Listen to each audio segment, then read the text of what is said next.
Anybody who seeks honor for himself in the church is an instrument of Satan. சபையிலே யாரெல்லாம் தங்களுடைய ஊழியத்தின் நிமித்தமாய் கனத்தை தேடுகிறார்களோ அவர்கள் பிசாசுனுடைய கருவியாய் இருக்கிறார்கள். If you are seeking glory for yourself in any way, எந்த ஒரு விதத்திலாகிலும் உங்களுக்கென்று ஒரு மகிமையும் கனத்தையும் தேடுவீர்களானால், you are an agent of Satan in the church. சபையிலே நீங்கள் சாத்தானுடைய ஏஜென்ட்டாக இருக்கிறீர்கள். Because it's the devil who seeks his own honor. ஏனென்றால் சாத்தான் மட்டுமே தன்னுடைய சொந்த கனத்தை தேடுகிறவனாய் இருக்கிறான். Jesus came to wash people's feet. இயேசு ஜனங்களுடைய பாதங்களை கழுவும்படியாய் வந்தார். That is the spirit that everybody in CFC must have. CFCல இருக்கக்கூடிய ஒவ்வொருவருக்கும் இவ்விதமான ஒரு ஆவிதான் தேவைப்படுகிறது. A great desire to serve other people and wash their feet. மற்றவர்களுக்கு நான் பணிவிடை செய்ய வேண்டும், மற்றவருடைய பாதங்களை கழுவ வேண்டும் என்பதற்கு இருக்கக்கூடிய ஒரு மிகப்பெரிய வாஞ்சை. And the more senior you become, the better you must be a feet washer. எந்த அளவுக்கு நீங்கள் முதிர்ச்சி அடைகிறீர்களோ, எந்த அளவுக்கு நீங்கள் பெரியவர்களாகிறீர்களோ, அந்த அளவுக்கு அதிகமாய் நீங்கள் கால்களை கழுவக்கூடியவர்களாய் மாற வேண்டும். That must be your longing. இதுவே உங்களுடைய வாஞ்சையா இருக்க வேண்டும். And that is an expression of love. இதுதான் அன்பின் வெளிப்பாடு. Feet washer means when you see dirt in somebody's feet, you want to wash it, not criticize it. ஒருவருடைய கால்களிலே அழுக்கை பார்க்கும் பொழுது அதை குறித்து குறை சொல்லாதபடிக்கு அதை கழுவுவதுதான் பாதங்களை கழுவுகிற வேலை. That comes out of love. இது அன்பின் அடிப்படையிலே வருகிறது.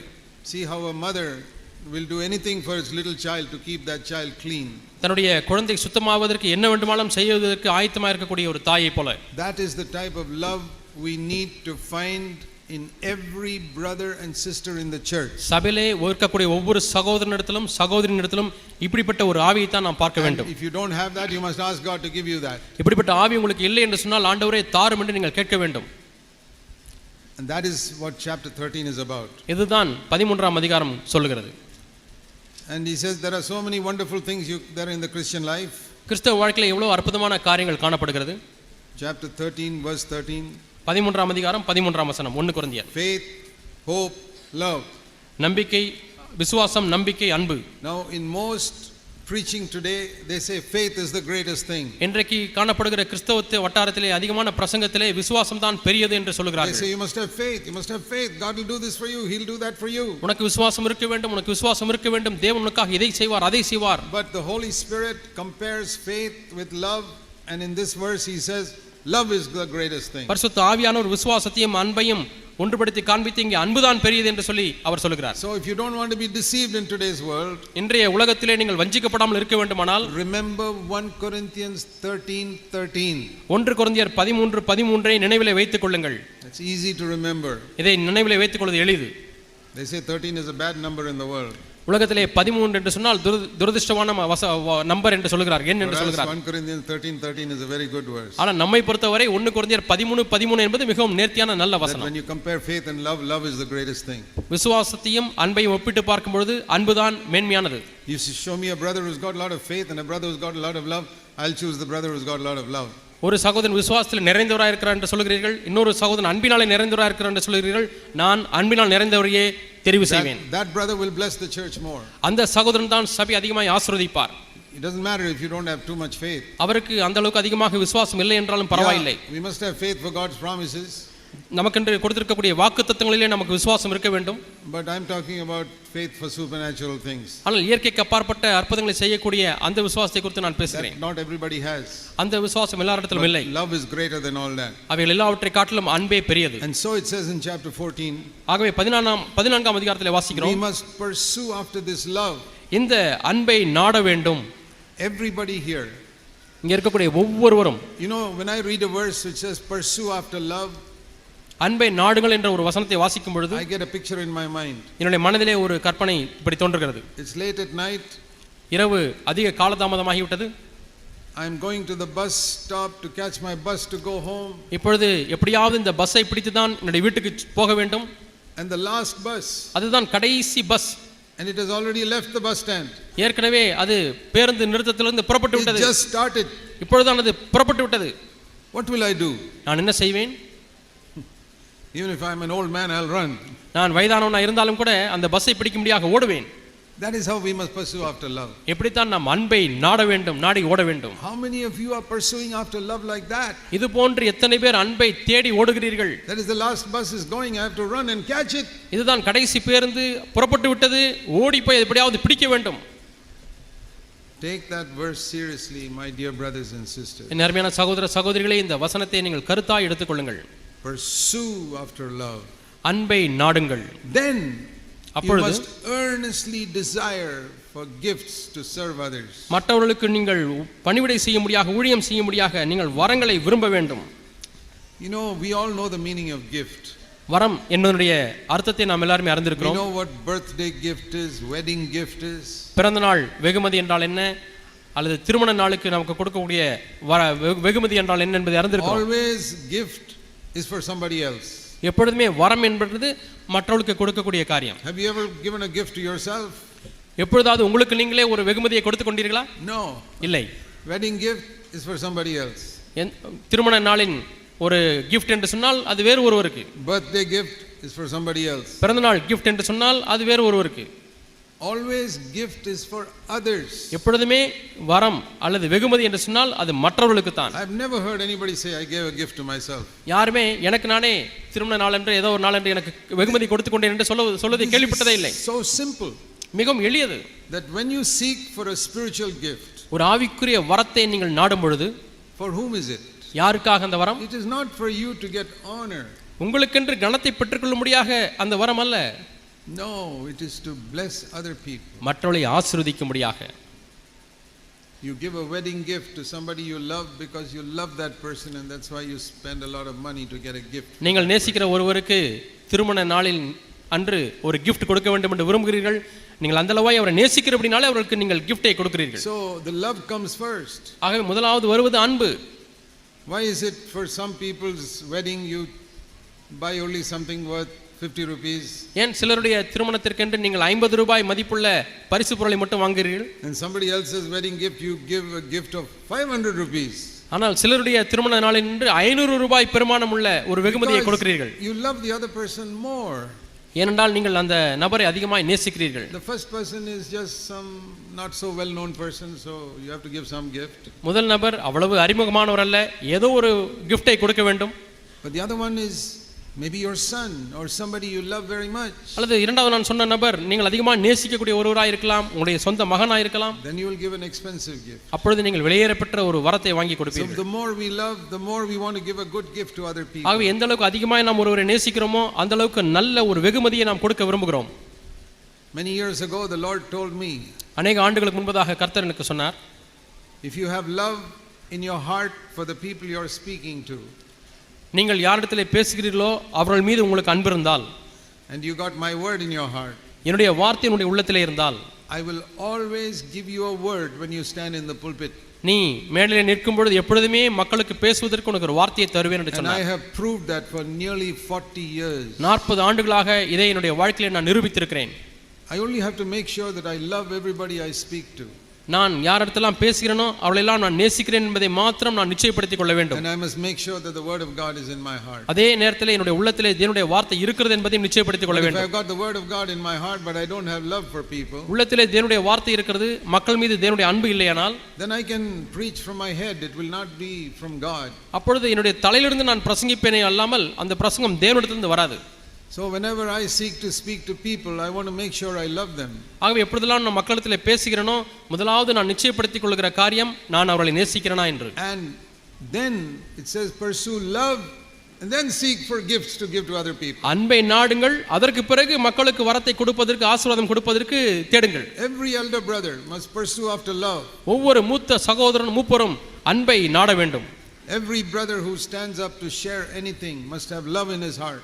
யாரெல்லாம் எழுந்து நின்று வார்த்தையை பிரசங்கிக்கிறார்களோ அவர்கள் முதலாவது உள்ளத்திலே அன்பை கொண்டிருக்க வேண்டும். The brothers who speak in the pulpit, not only those மேடையிலே நின்று பிரசங்கிக்கக்கூடிய மக்கள் மட்டுமல்ல, even you are a sister, somebody comes to visit your home, நீங்கள் ஒரு சகோதரியா இருக்கலாம், உங்களுடைய வீட்டை சந்திப்பதற்கு யாராவது வரலாம். Why don't you seek God for a gift to bless that person who came to your home? உங்களுடைய வீட்டிற்கு வந்த அந்த நபரை ஆசீர்வதிப்பதற்கு ஏன் தேவனிடத்திலே நீங்கள் ஒரு வரத்தை கேட்க கூடாது? See, in the world, when somebody comes to visit a home, they spend their time gossiping, speaking evil of everybody. உலகத்தார் விருந்தாளி வீட்டுக்கு செல்லும் பொழுது அவர்கள் பலரையும் பற்றி பேசுகிறார்கள், புறங்கூறுகிறார்கள், அதை பற்றியும் இதை பற்றியும் பேசி காலத்தை நேர வீணடிக்கிறார்கள். We don't want to do that. நாம் அப்படி செய்ய விரும்பவில்லை. We want to bless the people who come to our house. நம்முடைய வீட்டிற்கு வருகிறவர்களை நாம் ஆசீர்வதிக்க விரும்புகிறோம். If you want to bless them, you must love them first. அவர்களை நாம் ஆசீர்வதிக்க வேண்டுமானால் முதலாவது அவர்களை நேசிக்க வேண்டும். You must say, Lord, ஆண்டவரே, this person may come to my house only 5 minutes. இந்த வருகிற விருந்தாளி அல்லது நபர் 5 நிமிடமே என்னுடைய வீட்டில் இருக்க போகிறார். Don't let me send him away from my house polluting his mind with all types of rubbish. எல்லா விதமான குப்பையினாலே அவருடைய மனதை கரைப்படுத்தி நான் அனுப்ப வேண்டாம் ஆண்டவரே. But let me give a gift to this person, a word from heaven. ஆண்டவரே, இவருக்கு நான் நல்ல ஒரு வெகுமதியை கொடுக்கட்டும். பரத்திலிருந்து ஆண்டவரே பெற்றுக்கொண்ட ஒரு வார்த்தை அவர்களுக்கு கொடுக்கட்டும். A gift. ஒரு வெகுமதி. And that is called prophecy. அதுதான் தீர்க்கதரிசனம். So what is the best gift? ஆகவே சிறந்த வரம் என்ன? 1 Corinthians 14 verse 1. 1 கொரிந்தியர் 14ஆம் அதிகாரம் 1ஆம் வசனம். Desire earnestly spiritual gifts, ஞான வரங்களை விரும்புங்கள், but especially that you may prophesy. விசேஷமாய் தீர்க்கதரிசன வரத்தை விரும்புங்கள். Everybody, ஒவ்வொருவரும், not only the preacher, பிரசங்கியார் மட்டுமல்ல, even you young girls sitting here, இங்கே உட்கார்ந்து இருக்கக்கூடிய வாலிப சகோதரிகளே, you know what you must தங்கைமார்களே, do? நீங்கள் என்ன செய்ய வேண்டும் தெரியுமா? You must love all those other young girls whom you know. உங்களுக்கு தெரிந்த எல்லா இளைய சகோதரிகளையும் நீங்கள் அன்பு கூற வேண்டும். In the church, in your school, in your college, anywhere. சபையானாலும் சரி, பள்ளியானாலும் சரி, கல்லூரியானாலும் சரி. Say, Lord, please give me a word in my mouth just to encourage or bless them. Maybe just 1 minute. ஆண்டவரே, என்னுடைய உள்ளத்திலே ஆண்டவரே ஒரு வார்த்தையை அவரை உற்சாகப்படுத்த முடிக்க தாரும் ஆண்டவரே. ஒரு நிமிஷம் நான் பேசினாலும் அவரை உற்சாகப்படுத்தட்டும் ஆண்டவரே. It says in 1 Corinthians and 14 and verse 31, everybody can prophesy. 1 கொரிந்தியர் 14ஆம் அதிகாரம் 31ஆம் வசனத்திலே வாசிக்கிறோம், எல்லாரும் தீர்க்கதரிசனம் சொல்லலாம். Every brother, sister, young sister in the church can prophesy. ஒவ்வொரு சகோதரனும் சகோதரியும், ஒவ்வொரு வாலிப தம்பியும் வாலிப தங்கையும் தீர்க்கதரிசனம் சொல்லலாம். And if you don't get a chance to prophesy in the church, you prophesy at home. சபையிலே தீர்க்கதரிசனம் சொல்ல சமயம் இல்லை என்று சொன்னால், தருணம் இல்லை என்று சொன்னால், வீட்டிலே தீர்க்கதரிசனம் சொல்லுங்கள். Not everybody can prophesy in the church because there are so many people in a church. சபையிலே பலர் இருக்கிறபடினால எல்லாருக்கும் தீர்க்கதரிசனம் சொல்வதற்கு தருணம் இல்லை. But when people come to your home, ஆனால் உங்கள் வீட்டுக்கு வரும்பொழுது, or you go to somebody's home, அல்லது நீங்கள் வேறு யாராவது ஒரு வீட்டுக்கு போகும்பொழுது, or you meet somebody in the school, அல்லது பள்ளியிலே நீங்கள் ஒருவரை or சந்திக்கிறீர்கள், in your place of work, அல்லது நீங்கள் வேலை செய்கிற இடத்திலே யாராவது ஒருவரை பார்க்கிறீர்கள். the world is full of discouraged, defeated people. இந்த உலகமானது தோற்கடிக்கப்பட்ட அதிரியப்பட்ட மக்களாலே நிறைந்திருக்கிறது. God has put you as a light there. அங்கே தேவன் உங்களை ஒரு ஒளியாக தீபமாக வைத்திருக்கிறார். You know what that light is? அந்த தீபம் என்ன தெரியுமா? What did Jesus mean when you are to be a light of the world? நீங்கள் உலகத்துக்கு வெளிச்சமாய் இருக்கிறீர்கள் என்று இயேசு சொல்வதனுடைய அர்த்தம் என்ன? First of all, our life. முதலாவது நம்முடைய வாழ்க்கை. Our life is our light. நம்முடைய வாழ்க்கையே ஒளியாய் இருக்கிறது. Let your light so shine before men they may see your good works and glorify your Father. உங்களுடைய நற்கிரியைகளை கண்டு பரத்தில் இருக்கக்கூடிய பிதாவை மகிமைப்படுத்தும்படிக்கு உங்களுடைய வெளிச்சம் அவர்கள் முன்பாக பிரகாசிக்கட்டும். But the Bible speaks of another light also. ஆனால் வேதம் இன்னொரு ஒளியையும் குறித்து பேசுகிறது. See 2 Peter chapter 1. 2 பேதுரு 1ஆம் அதிகாரம். 2 Peter 1. 2 பேதுரு 1ஆம் அதிகாரம். It says here about 2 Peter chapter 1 in verse 19. 2 பேதுரு 1ஆம் அதிகாரம் 19ஆம் வசனம். That the word of prophecy is like a light shining in a dark place. இருளுள்ள ஸ்தலத்திலே பிரகாசிக்கிற விளக்கை போல தீர்க்கதரிசன வார்த்தை இருக்கிறது என்று வாசிக்கிறோம். When you give a prophetic word to somebody, நீங்கள் ஒருவருக்கு தீர்க்கதரிசன வசனத்தை வார்த்தையை சொல்லும் பொழுது, what does that mean? அது என்ன பொருள்? A word that will exactly meet that person's need. அந்த நபருடைய தேவை அப்படியே சந்திக்கக்கூடிய ஒரு வார்த்தை. What is the mark of a good doctor? நல்ல மருத்துவருடைய அடையாளம் என்ன? They can give you the absolutely right medicine for your need. உங்களுடைய தேவைக்கேற்றாற்போல் சரியான மாத்திரை, சரியான மருந்தை கொடுக்கக்கூடியவர் தான் சிறந்த வைத்தியர். Another patient comes, the doctor gives another medicine for that need. இன்னொரு நோயாளி வருகிறார், அவருடைய தேவைக்கேற்றாற்போல் வேறொரு மருந்தை இந்த டாக்டர் கொடுக்கிறார். A third person comes, another medicine. மூன்றாவது நோயாளி வருகிறார், வேறொரு மாத்திரையை கொடுக்கிறார். Because they've got different sicknesses. ஏனால் ஒவ்வொருவருக்கும் வெவ்வேறு வியாதி இருக்கிறது. And it's a wonderful thing when we are in touch with God that we can have the right word even for 1 minute to give to people whom we meet. தேவனோடு கூட நீங்கள் தொடர்புடையவர்களாக இருந்தால், உங்களிடத்தில் வருகிறவர்களுக்கு ஒரு நிமிஷமா இருந்தாலும் கூட சரியான வார்த்தையை நீங்கள் அவர்களுக்கு கொடுத்து விடுவீர்கள். We are coming to the end of time and we can't be just depend on 2-3 preachers. All of us must learn to prophesy. நாம் கடைசி காலத்திலே வந்திருக்கிறோம். ஆகவே 2-3 பிரசங்கியாரை மட்டுமே நாம் சார்ந்திருக்க முடியாது. எல்லாருமே தீர்க்கதரிசனம் சொல்லுவர்களாக இருக்க வேண்டும். We want in CFC all brothers and sisters to earnestly desire to prophesy from CFC now on. சபையிலே எல்லா சகோதரர்களும் சகோதரிகளும் இப்பொழுதிலிருந்து தீர்க்கதரிசன வரத்தை விரும்ப வேண்டும் என்று நான் I'm விரும்புகிறேன். not talking about preaching in the meeting. நான் சபையிலே கூட்டங்களிலே பிரசங்கிப்பதை குறித்து சொல்லவில்லை. I'm talking about 1 minute words of encouragement that you give to your friends and others whom you meet in school, college, hospital, anywhere. நீங்கள் கல்லூரியிலேயாவது பள்ளியிலேயாவது ஆஸ்பத்திரியிலேயாவது எங்கு யாரை சந்தித்தாலும் அவர்களுக்கென்று சொல்லக்கூடிய ஒரு நிமிஷ தீர்க்கதரிசன வார்த்தை. When you see somebody in need and you say, Lord, please give me a word for that person. தேவையில் இருக்கிற ஒரு நபரை நீங்கள் பார்க்கிறீர்கள், ஆண்டவரே இவருடைய தேவையை சந்திக்கும்படியாக எனக்கு ஒரு வார்த்தையை தாரும் என்று கேட்கிறீர்கள். I tell you from my 40 years experience. என்னுடைய 40 ஆண்டுகள் அனுபவத்திலே சொல்கிறேன், if you love people, நீங்கள் ஜனங்களை நேசிப்பீர்களானால், and you study God's word, தேவனுடைய வார்த்தையை ஆழமாய் படிப்பீர்களானால், whoever you are, நீங்கள் யாராயிருந்தாலும் God will give you a word for your friends. உங்களுடைய நண்பர்களுக்கென்று தேவன் ஏற்ற வார்த்தையை கொடுப்பார். He'll give you a word for your enemies also. உங்களுடைய சத்துருக்களுக்கும் கூட உங்கள் மூலமாய் ஒரு வார்த்தையை கொடுப்பார். You know what is the best thing you can do for your enemy? உங்களுடைய சத்துருவுக்கு விரோதிக்கு நீங்கள் செய்ய வேண்டிய சிறந்த காரியம் என்ன தெரியுமா? Give him a word from God. தேவனிடத்திலிருந்து வரக்கூடிய ஒரு வார்த்தையை கொடுங்கள். Not a word of judgment. நியாய தீர்ப்பின் வார்த்தை அல்ல. Leave all the judgment to God. That is not our business. நியாய தீர்ப்பின் காரியங்கள் எல்லாம் தேவனிடத்திலே விட்டு விடுங்கள், அது நம்முடைய வேலை அல்ல. The Bible says never take revenge because revenge belongs to God. ஒரு காலம் நீங்கள் பழி வாங்க வேண்டாம், பழி வாங்குவது கர்த்தருக்குரியது என்று வேதம் சொல்கிறது. Worship also belongs to God. ஆராதனையும் தேவனுக்கே உரியது. We must not get people to worship us. நம்மை ஆராதிக்கும்படியாக ஜனங்களிடத்திலே நாம் பெற்றுக்கொள்ள கூடாது. Worship belongs to God. ஏனென்றால் ஆராதனை தேவனுக்கு சொந்தம். In the same way, அதே போல vengeance belongs to God, not to us. பழி வாங்குதலும் தேவனுக்கு சொந்தமானது, நமக்கு சொந்தமானதல்ல. If you take revenge on somebody, that is exactly like receiving worship.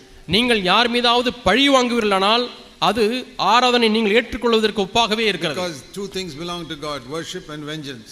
இரண்டு காரியங்கள் தேவனுக்கு சொந்தமானது, ஒன்று பழி வாங்குதல், இன்னொன்று ஆராதனை. We must not touch them. நாம் ஒரு காலம் அதை தொடக்கூடாது. So we got to bless our enemies. நம்முடைய சத்துருக்களை நாம் ஆசீர்வதிக்க வேண்டும். And give them a loving word from God. பெற்றுக்கொண்டு ஒரு அன்பான வார்த்தை அவர்களுக்கு கொடுக்க வேண்டும். Somebody curses you, bless them with a word from God. யாராவது உங்களை சபித்தால் அவர்களை நீங்கள் தேவனுடைய வார்த்தையினாலே ஆசீர்வதியுங்கள். That man is in darkness. அந்த மனிதன் இருளிலே இருக்கிறான். You be a light.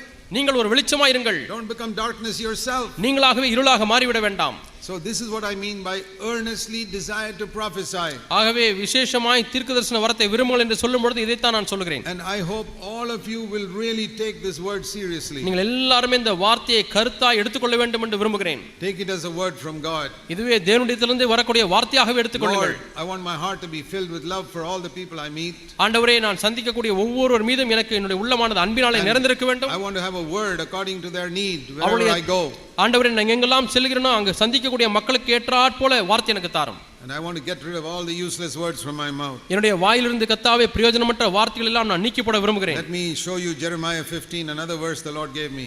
தேவன் எனக்கு கொடுத்த இன்னொரு வார்த்தை எரேமியாவில் இருக்கிறது 15ஆம் அதிகாரத்தில் உங்களுக்கு சொல்கிறேன். That is a word for you also. If you don't know this verse, please remember it.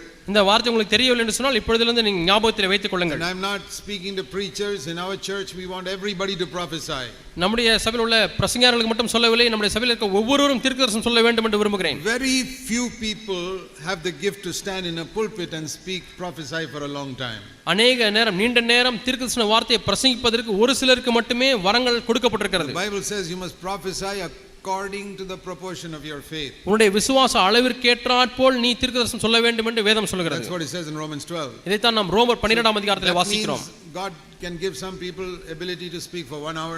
அதனுடைய பொருள் என்னவென்றால் சிலர் 1 மணி நேரம் பேசுவதற்கு தேவன் திறமையை கொடுக்கிறார். Some people only 20 minutes. அல்லது சிலருக்கு 20 நிமிடம் பகிர்ந்து கொள்வதற்கு, some people 5 minutes. சிலர் 5 நிமிடம் பகிர்ந்து கொள்வதற்கு. But I think all of us can speak at least for 1 minute. ஆனா நாம் எல்லாரும் குறைந்தபட்சம் 1 நிமிடம் பேச முடியும். Not in the church.